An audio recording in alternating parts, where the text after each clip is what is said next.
Oi, minha gente, como é que vocês estão? Sejam bem-vindos de volta ao Explica Professor. Hoje a gente vai ter uma aula aqui de exercícios, né? Resolução de exercícios, sobre a parte básica ali de polímeros, a química ali dos polímeros. Beleza? Acompanhe aí.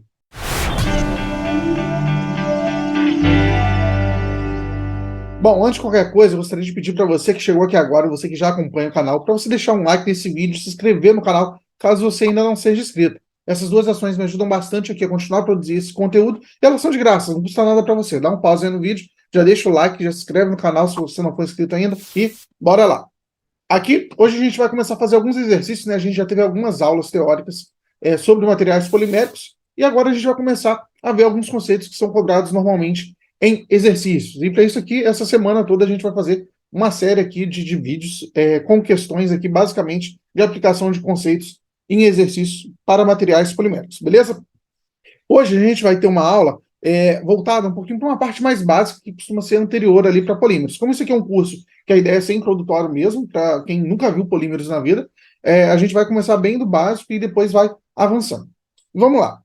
Com base nas estruturas estudadas, esboce estruturas unitárias repetidas para os seguintes polímeros. Então, eu tenho dois polímeros aqui, e ele quer basicamente, aqui nesse exercício, que eu faça o desenho da estrutura molecular mesmo ali do monômero dos seguintes polímeros: o poli, cloro, trifluoretileno e o poliálcool vinílico. Então, como que ficariam, basicamente, essas estruturas desses monômeros? Vamos lá. Letra A. A letra A, eu tenho aqui, ó, o nome, às vezes, ele já te ajuda ali a entender qual que é o tipo de monômero que a gente tem. Ó. Eu tenho um poli, né? Poli aqui significa que eu vou ter um polímero que, obviamente, vai estar se repetindo. O poli aqui, ele não quer dizer muita coisa, ele quer só dizer que é, né, a unidade de repetição. Eu tenho nessa minha estrutura cloro e eu tenho trifluoretileno. Se eu tenho um trifluoretileno e a minha base ali é etileno, eu já tenho uma noção aqui que no início eu vou ter um etileno, ou seja, dois carbonos ali atuando, um C e outro C, uma ligação aqui, e aqui eu vou ter, né, o fim do meu monômero. Dentro aqui desse etileno eu tenho três flúor e um cloro. Então eu vou ter aqui, ó, flúor, vou ter aqui flúor, vou ter aqui flúor e vou ter aqui cloro. Então, ó, eu tenho um poli, cloro, trifluoretileno. Né? O etileno aqui é a minha unidade básica de repetição. Beleza? Vamos para a nossa parte B aqui dessa nossa primeira questão. Um poliálcool vinílico. Né? Então, se eu tenho aqui, basicamente, uma repetição da estrutura do vinil álcool, né? Ou álcool vinílico. Como que a gente desenha o álcool vinílico? O álcool vinílico, ele vem, né, ele parte do monômero C dupla C, OH. Então, aqui, o meu polímero em estrutura, ele também vai ser aqui do vinil, né? Vai ser a unidade de repetição. E aqui uma dessas estruturas, ela tem que ter um grupo álcool. Qual é o grupo álcool? Que é o grupo OH. E as outras estruturas, elas vão ter o quê? Hidrogênio. Né? Porque eu não tenho mais nenhuma indicação de alguma outra unidade repetitiva. Beleza? A gente vai continuar vendo estruturas nos próximos exercícios, mas nos próximos exercícios vamos pedir uma coisinha além disso. Vamos lá. Questão 2. Calcule os pesos moleculares unitários repetidos para os seguintes polímeros. Então, aqui agora, eu vou fazer o desenho para vocês, porque ele ajuda a gente a fazer a conta, e além disso, a gente vai fazer a conta do peso molecular. Gente, isso aqui é um exercício básico que ajuda a gente a fixar quais são os polímeros mais usuais que a gente tem. Vamos lá, letra A. Policloreto de vinila. Quem que é o policloreto de vinila? O policloreto de vinila é na repetição aqui, quando tem um carbono, ou seja, o vinila, grupamento vinila, e aqui eu vou ter quem? Um cloro. Aqui eu vou ter hidrogênio, aqui eu vou ter hidrogênio, e aqui eu vou ter o hidrogênio. Então, como que a gente calcula aqui o peso molecular dessa estrutura?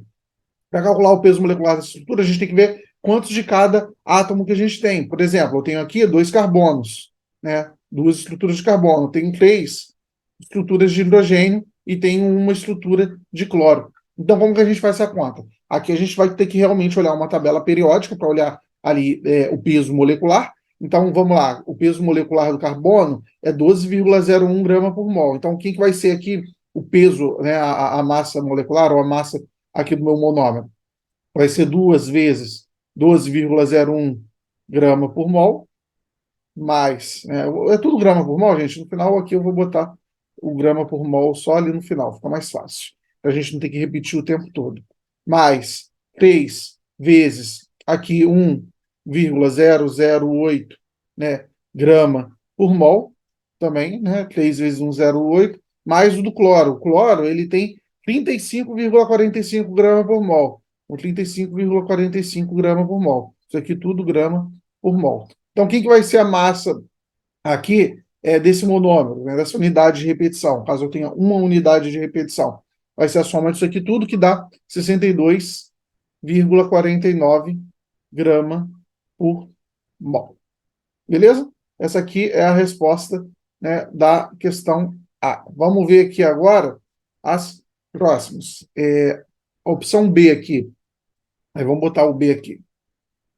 O B, ele é o politerefitalato de etileno. Quem que é a estrutura aqui do politerefitalato de etileno? Já é uma estrutura um pouquinho mais complexa, mas vamos colocar aqui, ó, o monômero do politerefitalato de etileno, ou polietileno terefitalato, ele é assim, né? Eu tenho aqui um carbono, eu tenho uma dupla O, eu tenho aqui uma dupla O, eu tenho aqui nesse carbono um anel benzênico, beleza, aqui, né, tem um anelzinho benzênico, aqui eu tenho um outro carbono, aqui eu tenho uma dupla O, um oxigênio, e aqui ligado a ele eu tenho um carbono e um oxigênio, e aqui termina o meu monômero. Todos esses aqui que estão livres, ó, eu vou completar eles com hidrogênio. Beleza? Então, aqui, ó, 4 ligações de carbono, tudo certinho. Aí, agora, a gente tem que fazer as contas. Quantos carbonos eu tenho? Ó, eu tenho aqui um carbono, dois carbonos, três carbonos, quatro carbonos, cinco carbonos, seis carbonos, sete carbonos, oito carbonos, nove carbonos, 10 carbonos. Então, quando eu venho aqui fazer a minha conta da minha massa molar no final das contas, vai ser quem? Vai ser a massa, vai ser igual a quem? Vai ser 10 vezes a massa do carbono, né? Eu tenho 10 carbonos, então vai ser 10 vezes a massa do carbono. A gente viu ali que a massa do carbono é 12,01. Mas, agora, o nosso segundo átomo aqui vai ser o de hidrogênio. Quantos átomos de hidrogênio eu tenho aqui? Vamos lá, vamos pegar aqui o azulzinho. Um, dois, três, quatro, cinco, seis, sete, oito. Lembrando, gente, que o anel benzênico, quando a gente, vamos lá, vamos pegar aqui um anel benzênico, só para a gente revisar esse conceito. Se eu estou aqui, né, tem uma ligação, tenho aqui um carbono, aqui eu tenho outro carbono. Como que são as ligações aqui no anel benzênico? Aqui eu vou ter uma ligação dupla, aqui eu vou ter uma ligação dupla, aqui eu vou ter uma ligação dupla. Aqui, ó, esse carbono que está aqui, ele está com 3 ligações, então ele vai ter um hidrogênio aqui. Esse aqui está com 3 ligações, então ele vai ter um hidrogênio aqui. Esse aqui, ele está com 4 ligações, então esse aqui não tem hidrogênio. Então quem que vai ter hidrogênio? Esse aqui e esse aqui. Beleza? Então por isso que são 4 hidrogênios ali também. Aí, vamos lá, então, se eu tenho aqui 8 hidrogênios, você 8 vai multiplicar 1,008. 1,008. Aqui tudo em grama por mol. Não vou ficar botando aqui o tempo todo para não ficar poluindo aqui a nossa conta. E agora o oxigênio. 1, 2, 3, 4 oxigênios. Mais 4 vai multiplicar. O peso ali molar do oxigênio vai ser 16,00 grama por mol. Isso aqui tudo é grama por mol. Como que vai ser a soma disso aqui? A massa disso aqui, quando a gente faz a conta, vai dar 192,16 gramas por mol. Beleza? Vamos agora para a nossa opção C, né? A nossa questão C. Na nossa questão C, a gente tem quem? A gente tem o policarbonato, né? Vamos botar aqui o C aqui embaixo e vamos desenhar a estrutura do policarbonato também, que não é uma estrutura tão simples assim como dos carbonos, dos polímeros mais simples que a gente vê. Policarbonato, a gente tem o oxigênio aqui a gente vai ter um anel benzênico, beleza. Aqui a gente vai ter um outro carbono, aqui a gente vai ter um outro anel. Vamos desenhar aqui o outro anel. E depois aqui a gente tem um oxigênio, um carbono, uma dupla O, e aqui é a unidade de repetição. Beleza? Aqui eu tenho um CH3 e aqui eu tenho um CH3 também. Aqui eu tenho o meu anel. Deixa eu ver se está faltando alguma coisa aqui. Não. Vamos agora calcular, então, a massa. Quem que vai ser a massa aqui deles? Vamos contar aqui a quantidade de carbonos, né? Eu tenho aqui, ó, 1, 2, 3, 4, 5, 6, 7, 8, 9, 10, 11, 12, 13, 14, 15, 16. Eu tenho aqui no total 16 carbonos dentro da minha estrutura. Então, primeiro aqui eu vou ter uma massa que vai ser igual a 16 vezes 12,01. Mas, agora eu vou contar os hidrogênios. Quantos hidrogênios que eu tenho? Eu tenho 1, 2, 3, 4. Aqui eu tenho 3 hidrogênios, então aqui eu tenho 4, 7, 10, 11, 12, 13, 14. Né? Esse aqui não tem hidrogênio, então eu tenho 14 hidrogênios ali no final. Mais 14 que vai multiplicar quem? 1,008 grama por mol. Agora, os oxigênios. Os oxigênios, eu tenho quantos? Eu tenho um oxigênio aqui, dois aqui, três aqui. Então, eu vou ter três hidrogênios e oxigênios no final, mais 3 que vai multiplicar quem? 16,00. A soma disso aqui tudo, a gente vai ver que vai dar aqui que o mero do policarbonato vai ser igual a 254,27 grama por mol. Beleza? Vamos aqui. Esse aqui é o nosso.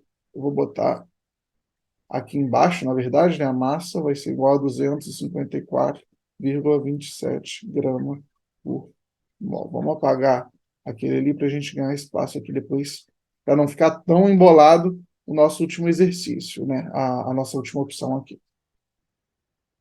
Aí agora a nossa letra D, a nossa letra D, ele fala o polidimetilsiloxano. O polidimetilsiloxano, ele é uma estrutura aqui um pouquinho mais simples em termos de tamanho, mas né, a gente também não costuma ver tanto. O polidimetilsiloxano, ele tem o oxigênio aqui, o silício aqui, né, esse siloxano, ó, polidimetilsiloxano. O siloxano, ele remete aqui ao silício.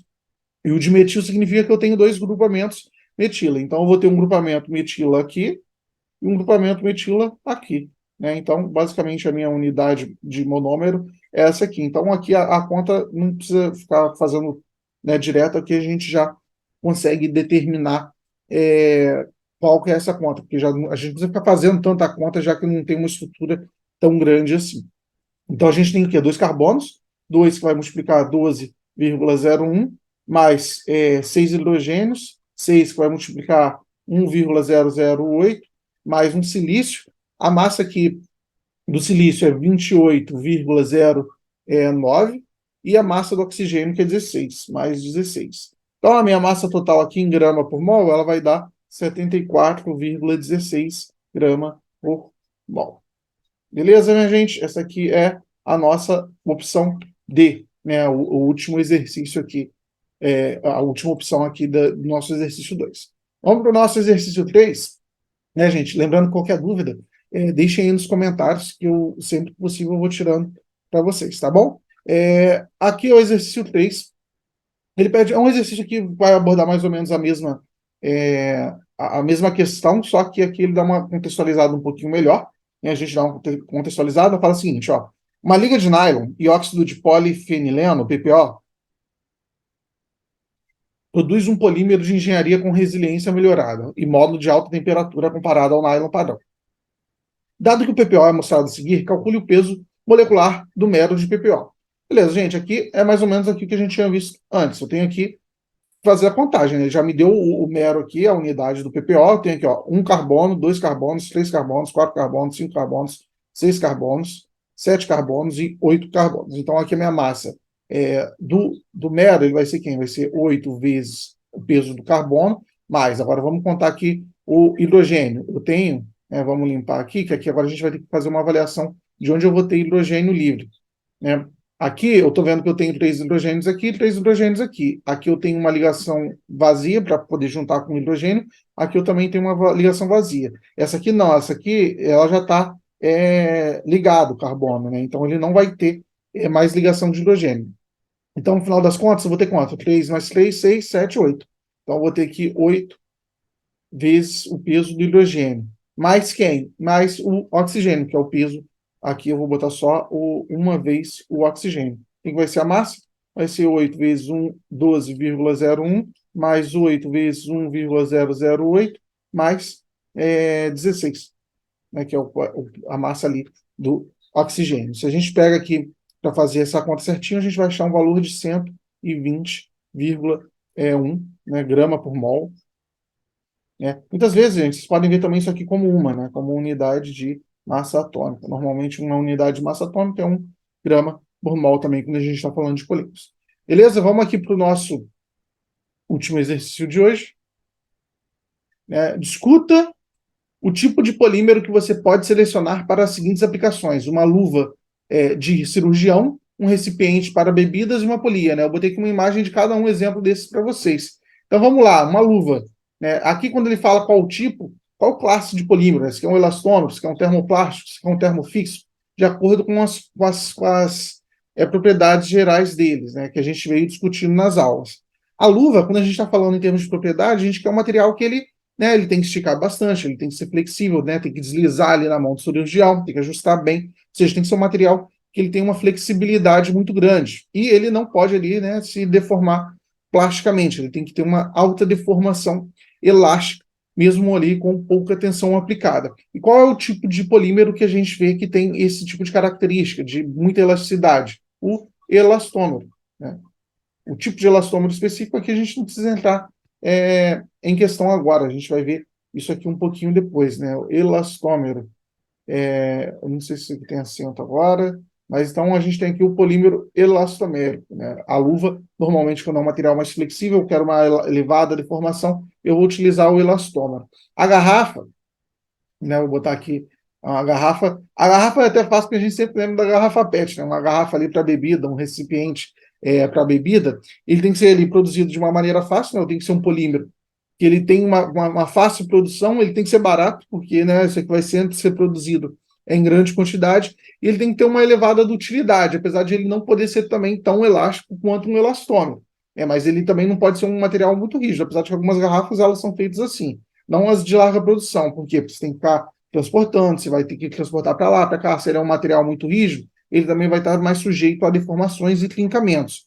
Então, você não pode ser um material também muito duro nesse sentido. E outra coisa é que ele tem que ter ali um coeficiente de uma proteção para difusão bem considerável também, porque senão a sua bebida, quando ela é gaseificada, ela sai, né, o gás, quando ela é na garrafa de plástico. Às vezes você tem que ver uma diferença entre uma bebida que você tomou na garrafa de plástico e tomou na garrafa de vidro. Isso faz diferença, por quê? Porque o tempo que você mantém ela ali, isso altera a quantidade de gás dissolvido ali dentro daquela bebida, porque o coeficiente de fusão no vidro e no plástico, ele é diferente.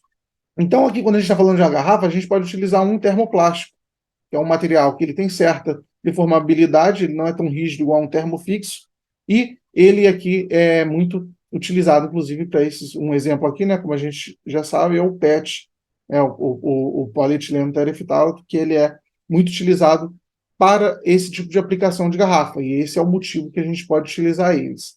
E aqui no final a gente tem a polia, né? A polia normalmente é um material rígido, ele tem que apresentar uma maior resistência mecânica, já que uma vez que eu vou ter que resistir ali à fricção, resistir ali a um carregamento, por mais que, quando estou falando de plástico, esse carregamento ele é um pouquinho menor.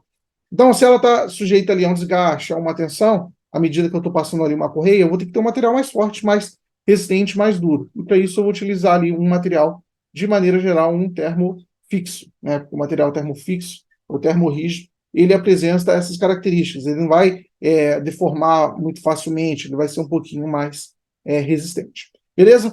Bom, minha gente, a aula de hoje foi isso. Eu espero que vocês tenham aproveitado. Né? Qualquer dúvida, deixem nos comentários. Né? Sempre que possível, eu estou tirando de vocês. Lembre de deixar um like e se inscrever aqui no canal. Né? Essas duas ações me ajudam bastante. E dê uma olhada no programa de membros, porque lá você pode ter acesso a conteúdo exclusivo do canal. Né? Diversas aulas de resolução de exercícios, aulas teóricas, tem aula de concurso, vai depender ali de qual membro você quer se encaixar. Inclusive, a gente vai ter também aulas exclusivas de materiais poliméricos aqui, para quem é membro do canal. Aulas não, né? Aulas de resolução de exercício. Eu vejo vocês numa próxima aula. Um grande abraço e tchau, tchau.